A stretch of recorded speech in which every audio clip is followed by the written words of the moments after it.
and welcome to SIGCSE Morning Coffee, the show about everything going on at the 2021 SIGCSE Technical Symposium. From Charlottesville, Virginia, I'm Mark Sheriff. And from Melbourne, Australia, I'm Judy Sheard. Judy, it is wonderful to see you. How are you doing this evening? Morning? Morning. Yeah, it's morning for I've just had breakfast, Mark. So we're cheating a little bit here, aren't we? It's SIGCSE Morning Coffee, but it's your morning, not my morning right now. That's right. Yes. That is, so yeah. The world, yeah. It would be a little cruel. I mean, we already had a little bit of a mishap with Pam and Alvaro, where one of them was in Pacific time versus Eastern time, and they got a little confused. But I think Eastern time versus Eastern Australian time, is that right? Yes. That's a little, 4 hours. Eastern Daylight Saving Time. Oh, of course. Yes. Which doesn't change for another month, so that's good. And a reminder to our U.S. viewers, our times change tomorrow on Sunday the 14th. So right. be aware of that. That's Pathable will update your schedule for you. You don't have to like mentally make the changes in that way, but just remember to set your clocks for why we end up having SIGCSE over the time change year after year. And I feel so bad for our international friends because they come to the U.S. and then it's even more bonkers when trying to. Well, we have a very special episode today. Judy, who are we talking to today? Okay, so today we're talking to the 2020 SIGCSE Award winners. We're talking to Alison and we're talking to Lauri Malmi. So two very worthy winners of the SIGCSE Awards for 2020. Absolutely, and of course we're sorry we didn't get to really see them in person in Portland, but we are so glad that they were able to join us for this special double header type episode of SIGCSE Morning Coffee. So we got to hear from both of them. Before we get to that, though, we do need to talk about the schedule coming up with 2021 Technical Symposium. So today on Saturday is Workshop Saturday. So we have two sets of workshop blocks today. Starting at 1 o'clock and 4 o'clock p.m. Eastern time. And then tomorrow, Sunday, March 14th, is when things really get started here at the conference. Make sure that you are around for the SIGCSE 2020 Rewind, which is going to get started at 4:30 p.m. in Pathable with a welcome from Sarah Heckman and Jian Zhang, who are the senior chairs for 2020. So make sure you come there. And the sessions that they have chosen are really interesting. We have the best papers from all three tracks, but they also did some work to look at which papers were most downloaded from 2020 and have those people come and talk about how things have changed since their papers have come out, which is a fantastic idea. So if you haven't gotten a chance to look at the 2020 online material, which was at sigsc2020.sigsc.org, it's a great time to do that, and then come and hear those presentations. And of course, don't miss the opening ceremony at 8 p.m. Eastern time in Pathable. We'll have a brief intro from us, the chairs, not only myself and Judy, but also Pam and Alvaro and Larry, and Adrian Decker, the SIGCSE board chair, will be there to officially welcome you to the 2021 Technical Symposium. And what a treat. From Google, we have Kamau Bob moderating a panel on artificial intelligence and real justice, which is definitely something you are not going to want to miss. Judy, is there anything you're really excited about coming into the first couple days of the symposium? It's an amazing program, and the committee's done a wonderful job putting all this together. I've just recently been to a conference that was online, and I was really amazed at how engaging it was. Engaging in a different way to in person, but still a really worthwhile event to attend. So we're really looking forward to seeing everybody on screen and having a really great level of engagement. Different engagement, but still a great level of engagement. Absolutely. It's important to remember that, sometimes different can be good. It is going to be, it's going to be different. It might be new barriers for us to overcome, but if this means also that some of our international friends could be here and be here from the comfort of their home with those wonderful birds in the background, I love it. I love it. I love it. I love it. I love it. Without necessarily having to have the travel costs, then this is something we definitely, as a community, are going to be thinking about. But changing the landscape, really, I think. Yes, yeah, because it's very difficult to attend the symposium from Australia, Australasia, Australia and New Zealand, and this is really making it more accessible to people outside. Absolutely. And we could not make the symposium happen without our wonderful supporters. So please make sure to check out all of the supporter sessions going on throughout the week. We have wonderful sessions from Google, from GitHub Education, from Microsoft, from NSF, from Codio, and a host of other supporters that have stuck with us through 2020 into 2021 as we embark on this new virtual environment. So please make sure to patronize their booths, their sessions, and see all the wonderful things that they're offered. And when we come back from the break, we will first be talking with Alison Clear, and then we'll be talking with Lauri Malmi. Stay tuned.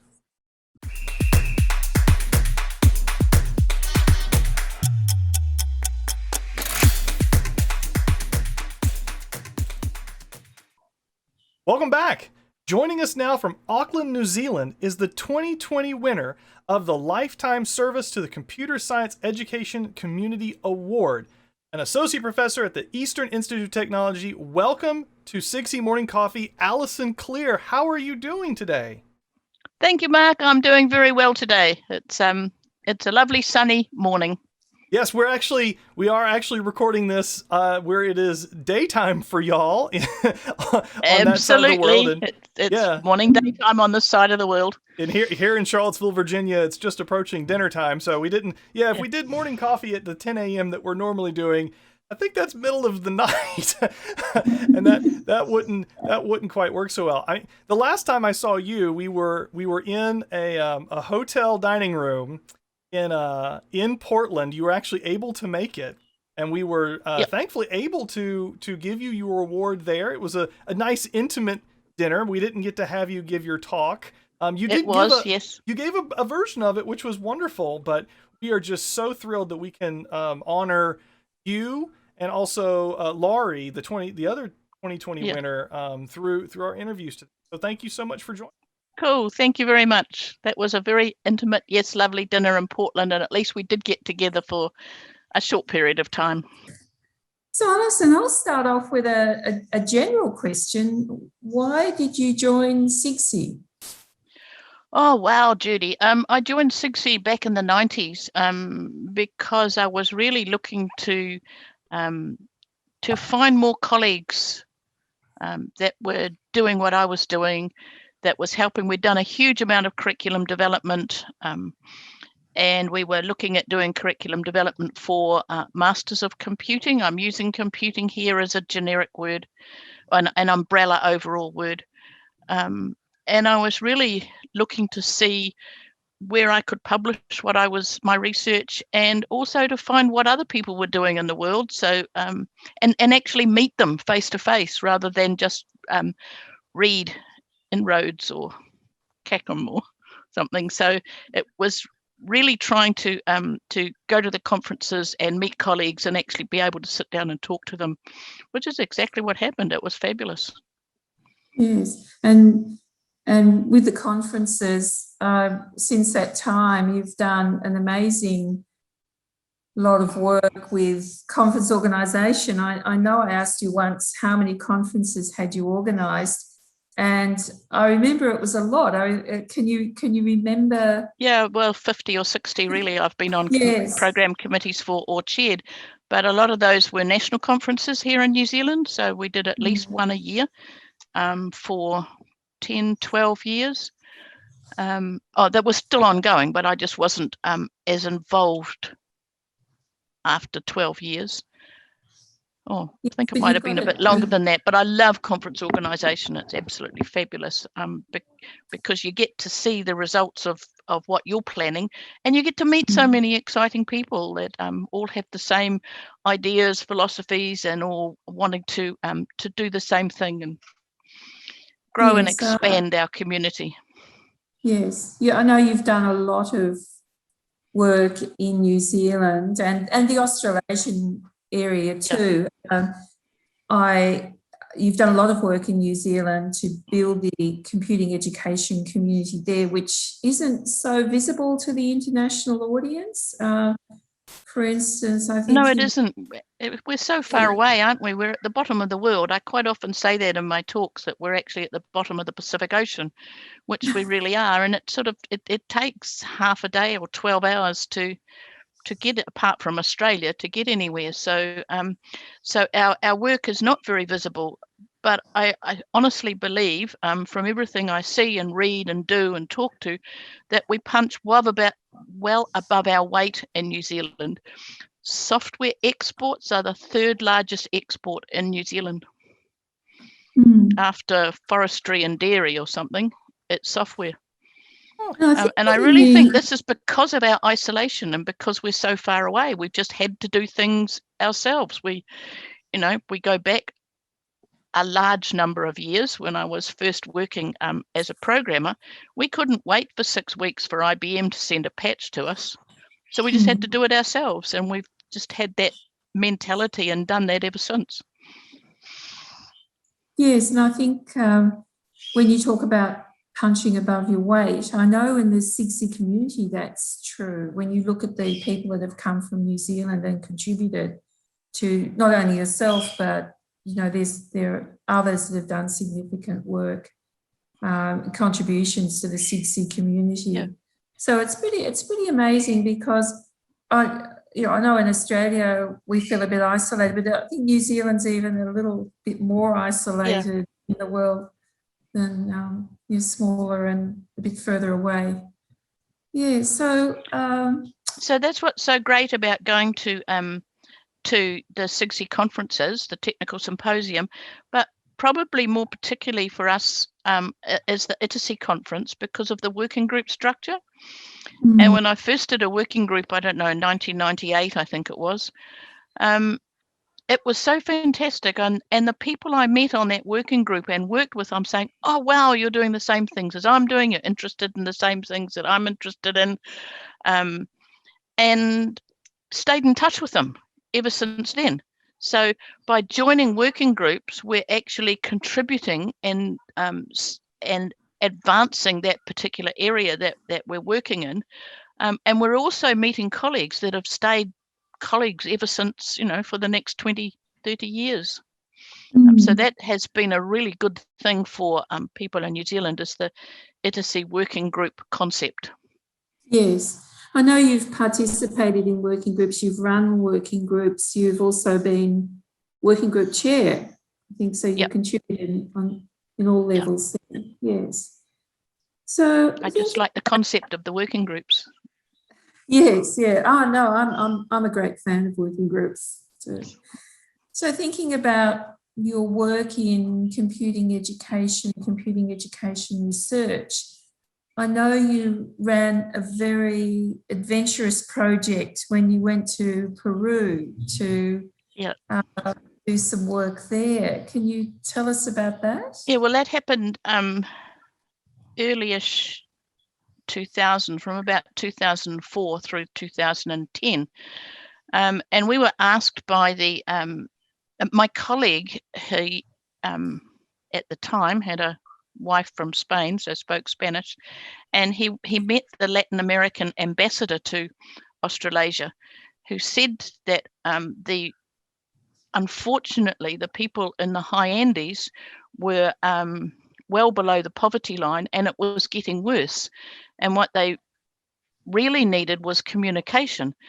The International Centre of the Potato in Lima was saying, hey, we can't get in touch with the farmers high up to help them with new ways of growing potatoes.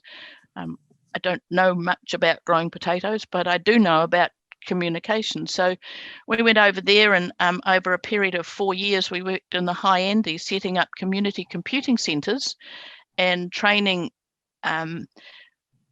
it was really, really important to me when we did this that we just weren't wonderful Western people coming in and saying, hey, here's a computer and take your photo and go away. So we started right from the beginning to say that the communities owned this and the communities ran them, and we trained people in running the computing centres so that we could walk away and the whole thing would still keep going, and it's still keeping going today. And this was really to help the potato farmers connect to the International Centre of the Potato Research Department in Lima so that they could grow better potatoes. Not only that, they didn't have anywhere to sell their potatoes, and potato chip factories in Lima were closing down because they didn't have product.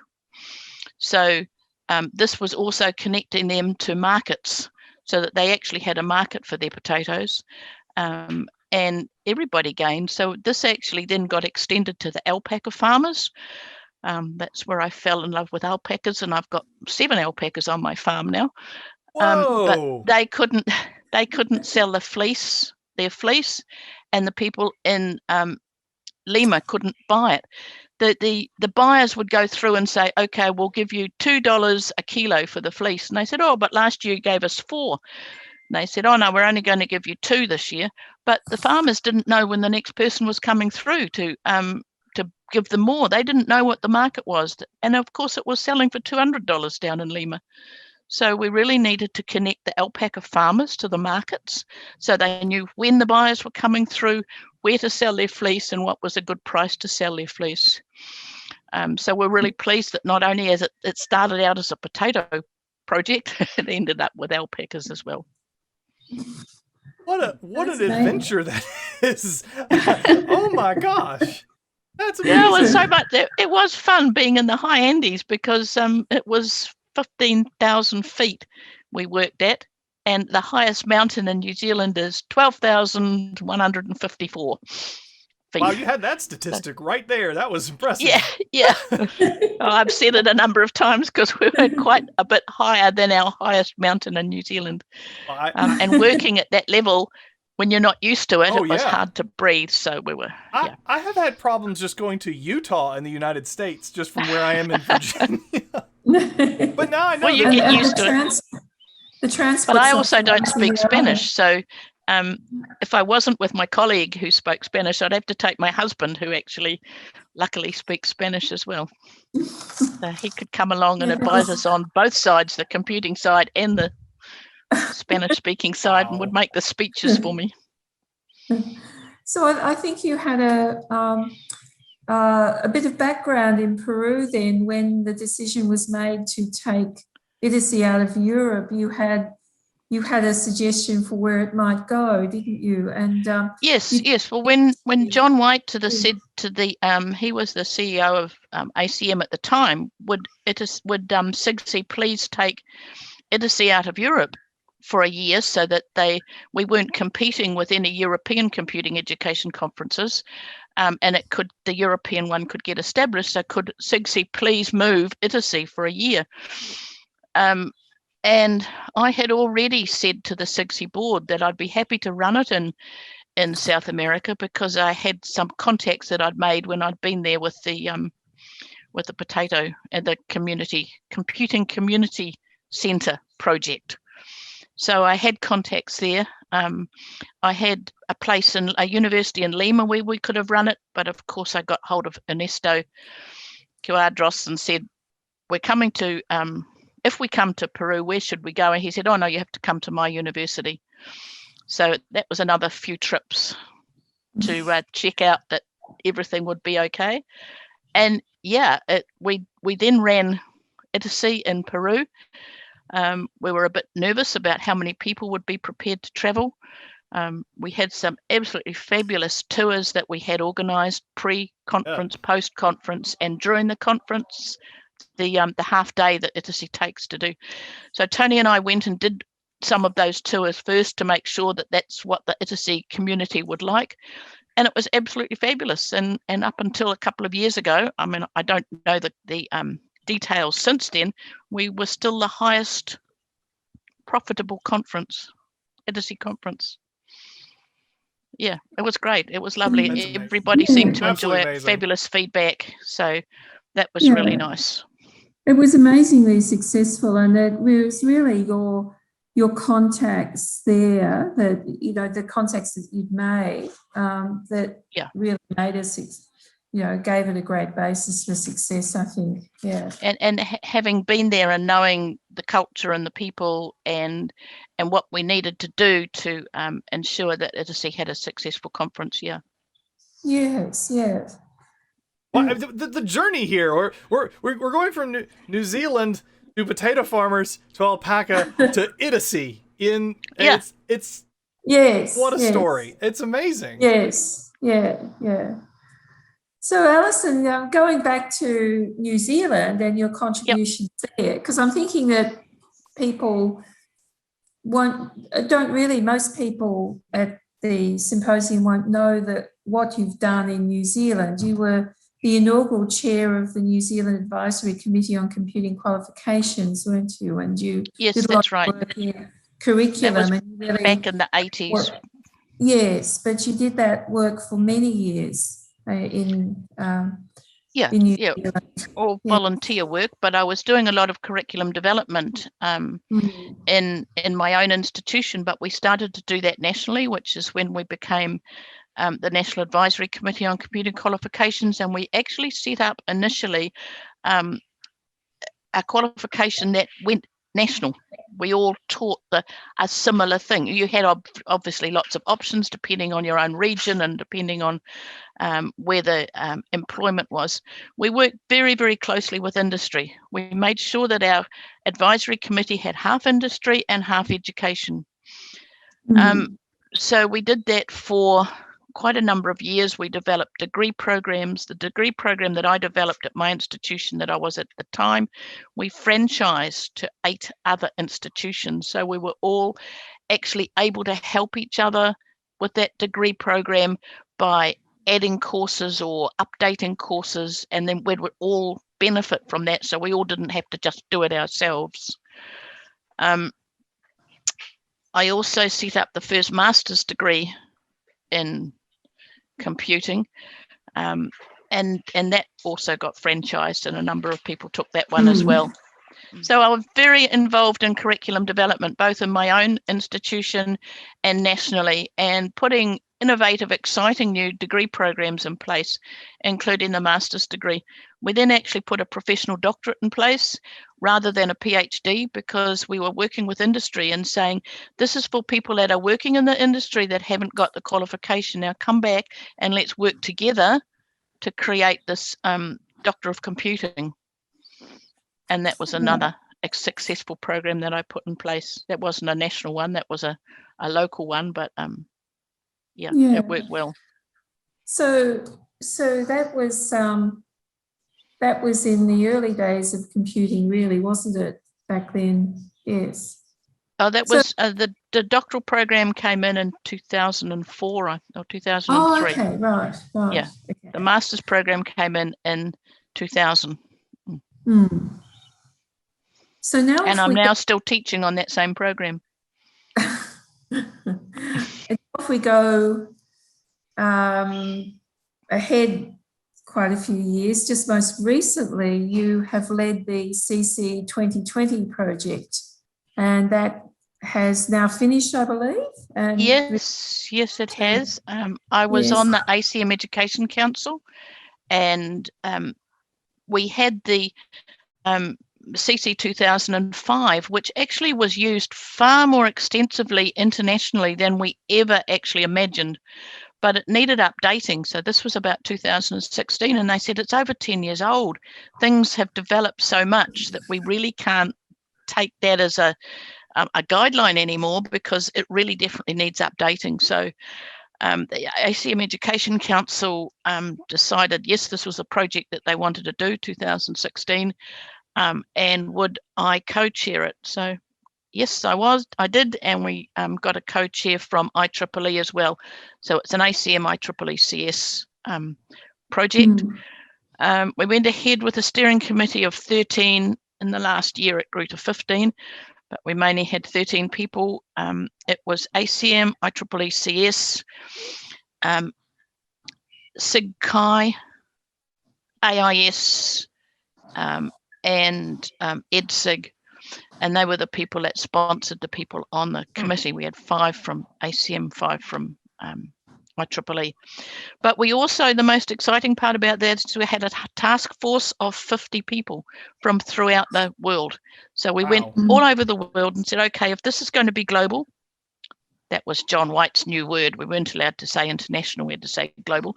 So if it was going to be global, we wanted to make sure that we went all over the world.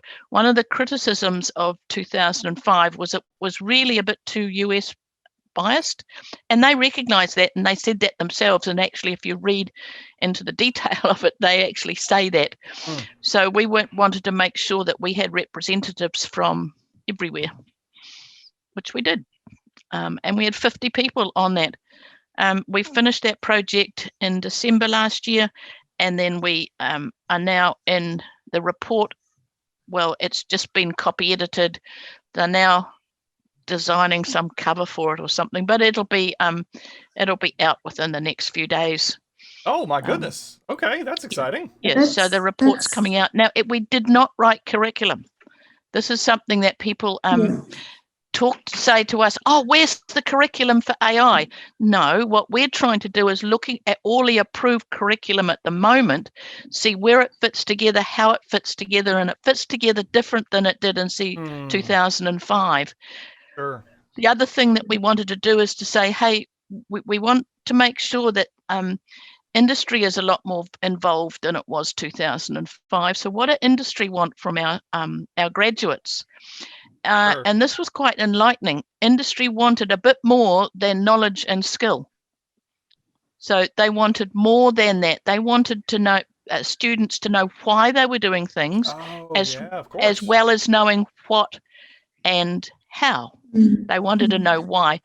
And that is where the dispositions come in. So that's called competency-based education. And we're not saying you have to do it, but we're giving you guidelines on how to do it by including a disposition. Big discussions here. Can you teach dispositions? Well, some of them you can. Some of them are just innate things that people have. So I know which of my things I'm better at than others. And so you align yourself in a team with somebody that has different attributes or different dispositions so that you can create the product that you're going to develop. So industry was saying to us a lot, and there's quite a few industry people on our task force and a lot of industry input about what they wanted from graduates. Obviously, they want the technical knowledge. Obviously, they want a particular skill level, but they also want the students to understand what they're doing. So that's why we were promoting competency-based education. We've been teaching knowledge and skill for thousands of years. What we haven't been doing is putting that know why into it. So CC 2020 will come out with chapters on knowledge and skills, but chapters also on competency-based education and giving you guidelines of how to do that. So, yep, that report, or 200 and something pages of it, got a bit criticised for making it too big. Lots of pretty pictures, lots of diagrams. And the other thing that we're also doing with it is creating online visualizations. Now, for a number of very valid reasons, these aren't going to be released with the report next week. Some of them are developed, some of them aren't developed. The other thing that we did is we had an ITSE working group in 2020 that rewrote CS 2013 into competency-based statements rather than learning outcome statements, just to give people a guideline and an idea of what we were trying to say. That is fantastic. Where can people find the report when it's going to be released? It'll be on the ACM website. And a notice to the SIGCSE mailing list, I hope, so that people will know it's there. Well, I hope so. That'll be up to ACM to tell me who I'm allowed to send it to. Right, okay. I am sitting on the final version right now, which has just come in. Once it's on their webpage, I think you could. Yeah, of course, you can. I'm just waiting. The thing that I'm waiting for is the ISBN number. Okay. Oh, yes. So we're all set except for the ISBN number and the copyright. So our work is done. We're just waiting on that. And then somebody said, oh, you better have a pretty cover on it in case you want printed copies. So there you go. Well, Yes, Alison, it yes. has been absolutely wonderful having you on SIGCSE Morning Coffee. Do you have anything else you'd like to leave, a parting message for the SIGCSE community before we wrap up? What I'd really like to say is the SIGCSE community has been absolutely amazing in helping me in my career. Just getting the colleagues and finding people that are doing the same thing as you, or meeting people that we can push and promote and develop things better than you could actually on your own. So I really love the SIGCSE community. I've loved all the conferences, all 4 conferences that SIGCSE support. And I do like the working group concept so that you can meet and work really closely with people from different countries. You don't have to feel isolated. We're all doing the same thing all over the world. We might use different words and different terms, but we all have the same thing that we're trying to do. And getting together with colleagues all over the world has just made it such a richer experience and just career enhancing right through. Wonderful. That is beautiful. Thank you so much. Yeah. It has been an absolute pleasure. Again, congratulations so much on the award. So well deserved. Thank so glad you. we could Yes. give it to you in person in Portland, but now we're just so happy we could recognize you for everyone. Yes. Immortalized in a YouTube video. So there we go. Okay, Yes, that's yes, great. you are. Thanks, Mark. Thanks, Judy. So, thank you, Alison. Thanks, Alison.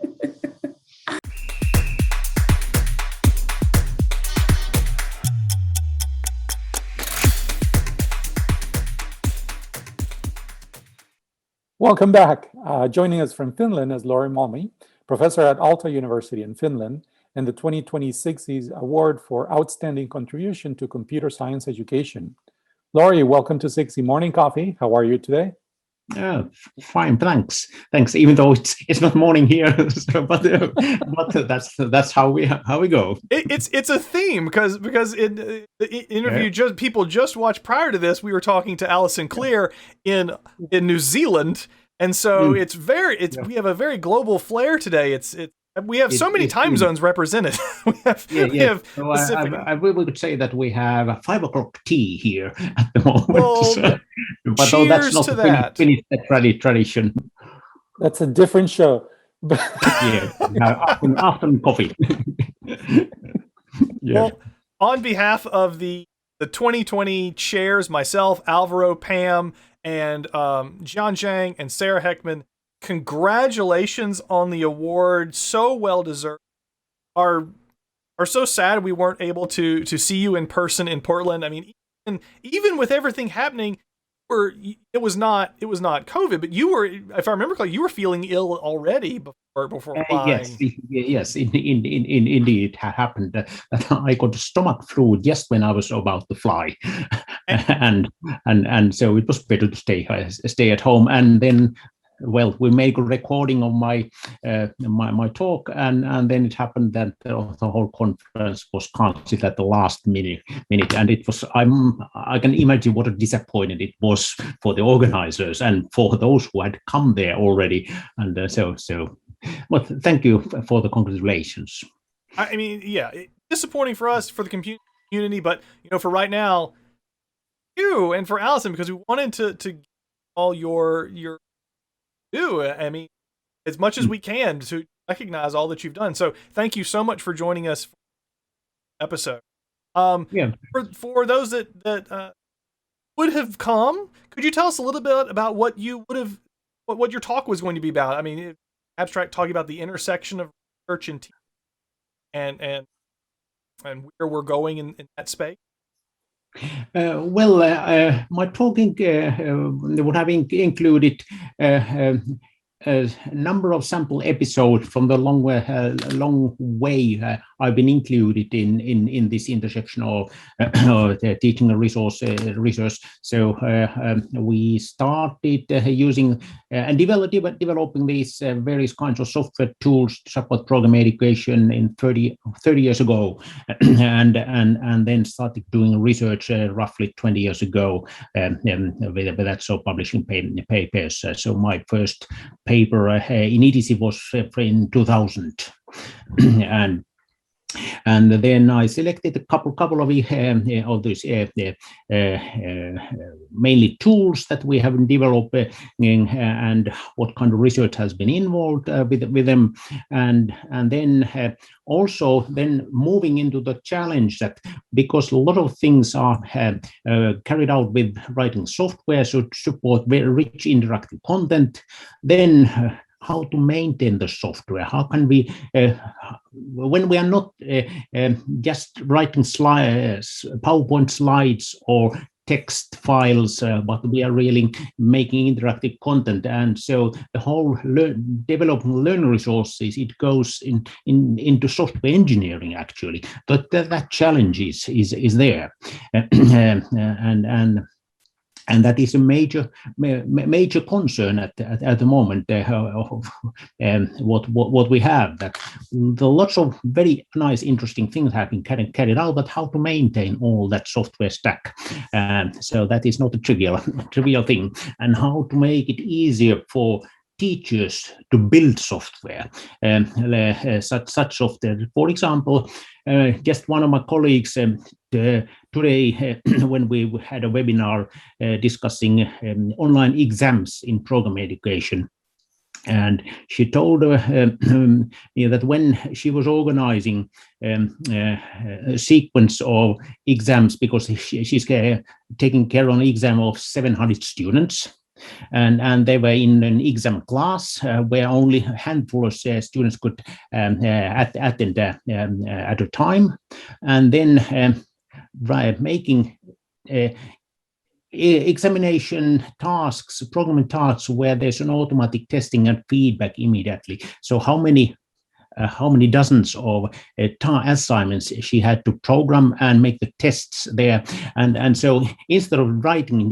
just one piece of paper where you have the tasks and then you get the responses on paper, but when you are doing this on software, then actually there's much more work. But on the other hand, then it's for students, they get immediate feedback during the exam, and for the teacher later on, you don't have this much high pile of papers to check and grade, but you can rely on the automatic grading results partially, and so it just changes the teacher's workload in a tremendous way. Something very much more, but on the other hand, saving a lot of things then later on.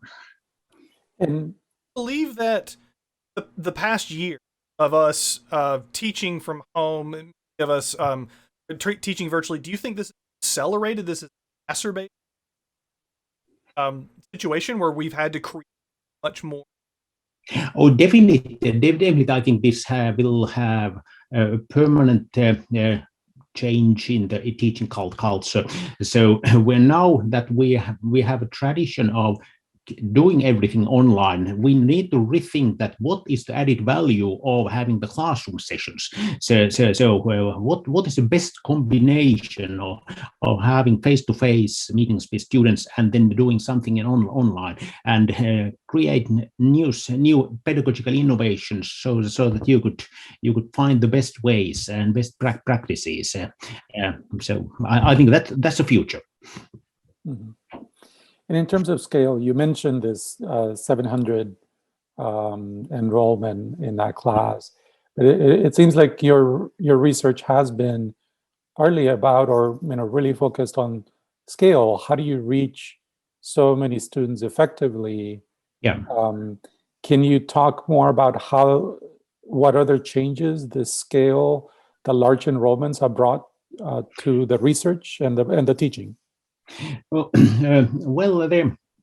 first of all, I think about the situation that when I started my teaching career in 1990 as a new lecturer, then I had 4 courses, one introductory programming course with 1,000 students, then the data structures algorithms, 400 students. Then I had 2 programming courses in C and Fortran with 200 students each. So managing this one, and then I had a dozen undergraduate teaching assistants to support me. And so if I wanted to give any feedback for students, activate them, then they had to be built some software, because automatic grading was the only option of making this happen. And I very much remember I had one teaching assistant on this large data structure algorithms course who was grading a pile of weekly exercises, and his utter frustration of doing that. And so during that course, we hand graded 10,000 assignments, solutions, and that was enough. So we need to automate. Yes, I think that's the definition of enough. Yes. Even though they were trick to grade, but they were many, and so only way to automate this and automate the feedback, and then we can activate the students so that they can have weekly or bi-weekly exercises, and they are engaged the whole time. And then a few years later, then we adopted a programming assessment system, KLIT from University of Nottingham from UK, and started using this automatic grading also on programming courses. And then we have been developing various tools, and every time our goal is that, okay, we need to activate students, and we can do this with this rich interactive software that we build. And then the other side, from the research point of view, that, okay, we can go collect huge numbers of data from what students are doing. And now that we have the software tools, so we have log data, and we have their solutions, and we can build research on analyzing these. And so it's kind of the students, and these large courses, they are a rich data resource for us and our research. And so I think it's a very good combination that we can use those results to improve our education, and then test something and see the results, just what happened by analyzing the log data and results and so on. So it really has supported our research that we have such a large groups of students. And I will remember when I was participating in mid-1990s with my first PhD student.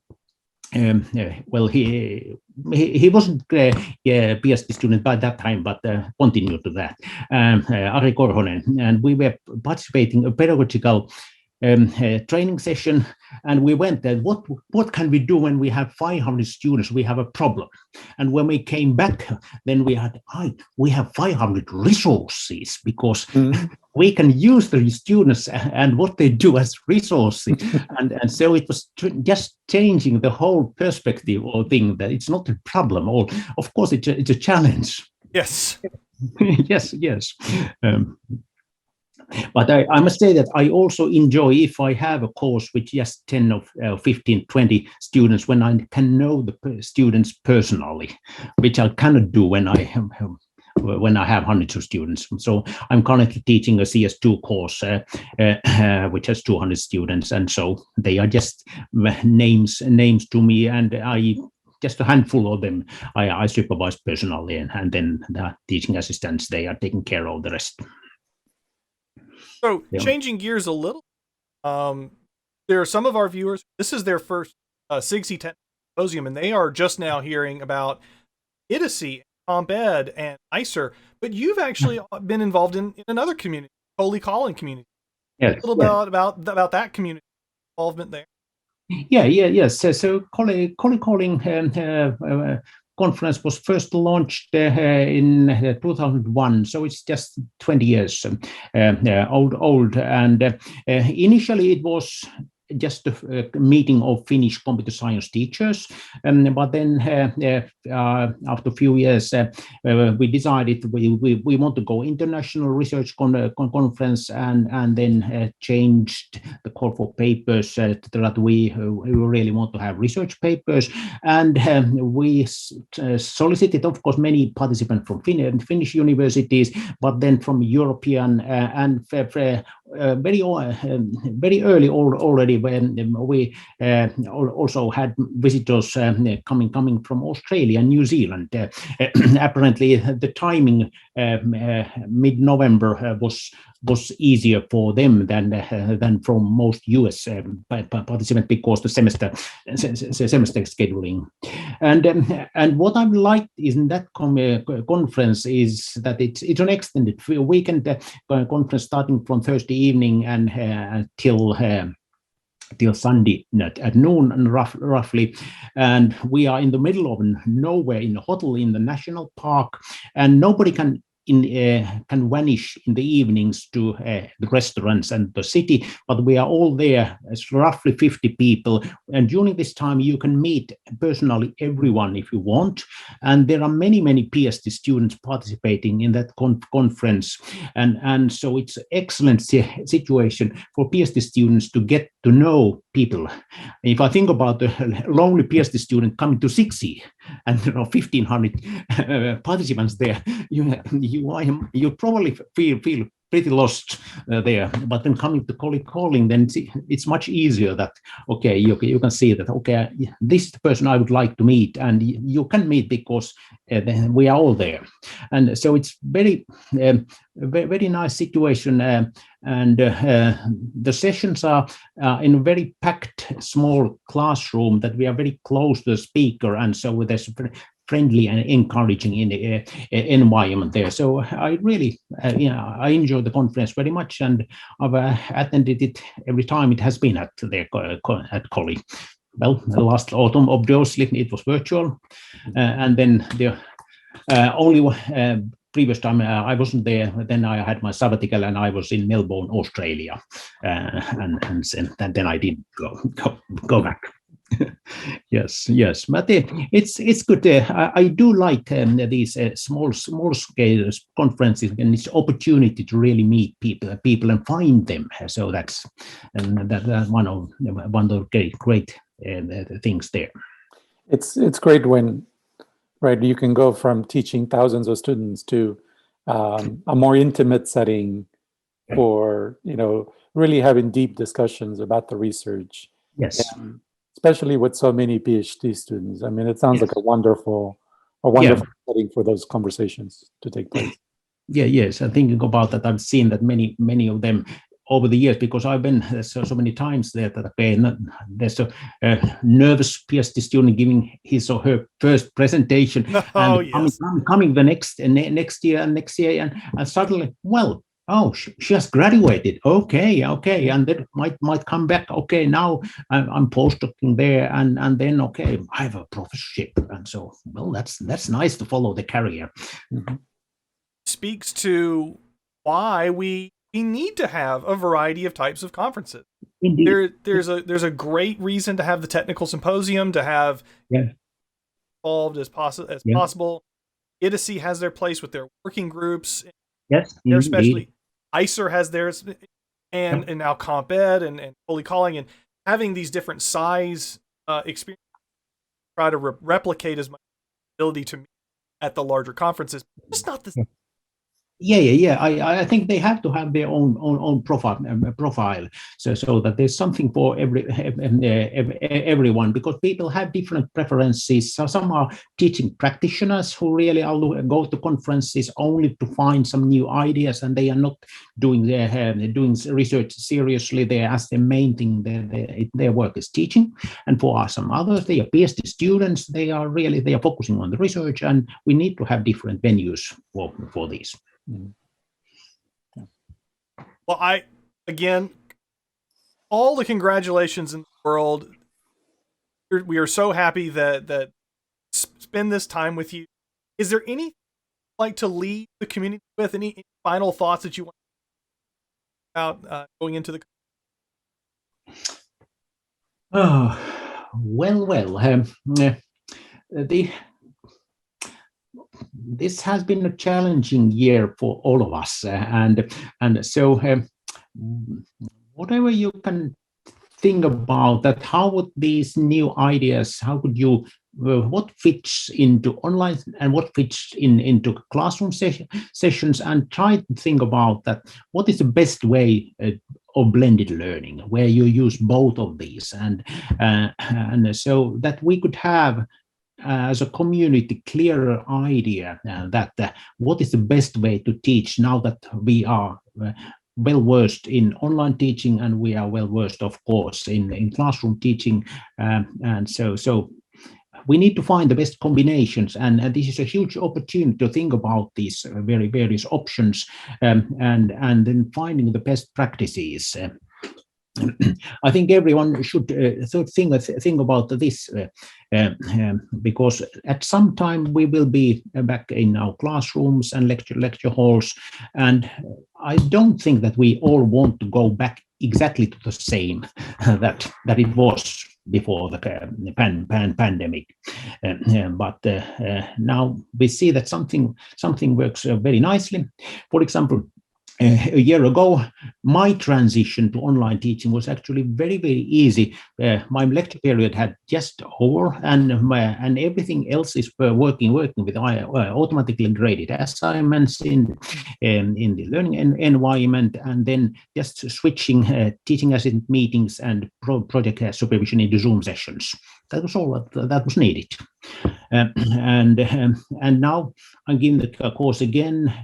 Okay, I give my lectures in Zoom, and they are not optimal at all. I'm talking to a black screen, as you probably have a similar. I think many of our viewers can sympathize. Yes, and so what could be done in a different way? That's something that I haven't heard a good solution. That how to make it interactive enough. So that's a challenge, but perhaps, and I'm confident that we will, as a community, we will find good solutions, and sharing these solutions is very important. It is. Well, congratulations once again. Thanks. Look forward to continued, research success and the contributions that you're making to the research community, to the many PhD students that you're advising. Keep up the amazing work that you're doing. Yeah, thanks. Thank you, Lauri. Yeah, thanks, and have a great conference. I just registered today. I'm so busy. I forgot. You're just in time. Hey, that's one more. It's yes. Great. Yes. Awesome. Yes. Cheers. Yeah. Yes. Cheers. Okay. Have a nice day. Yeah. Well, thank you for having yet another cup of morning coffee with us. It has been a joy having you. Make sure that you check out all the previous episodes. If you've missed any on our YouTube channel, it is linked off the homepage of Pathable. Tune in tomorrow for another episode of Morning Coffee, and we can't wait to see you around the symposium. Have a good one. See ya.